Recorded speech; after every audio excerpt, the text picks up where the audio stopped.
Tom Cruise's production team KO'd an entire field of cows after beefing up security while filming Mission Impossible 7. Cruise was performing parachute jumps in the Lake District when scrambling devices used to prevent drones interfering made the animals collapse in confusion. The cattle got zapped as the superstar, 59, who does his own movie stunts, leapt from a chopper 4 times for his latest outing as action spy Ethan Hunt.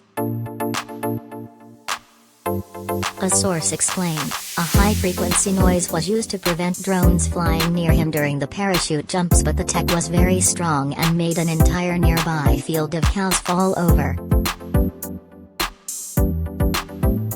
Thankfully, they were okay once the scrambling device was switched off.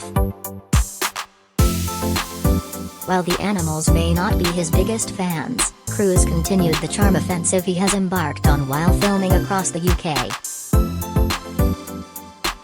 He thanked some locals for letting me be in a county of such beauty. One who chatted to him with pals said, "We talked about the film and he said he loves parachute jumping, and he's been hiking here a few times. He wasn't in a rush to get off and treated us like friends."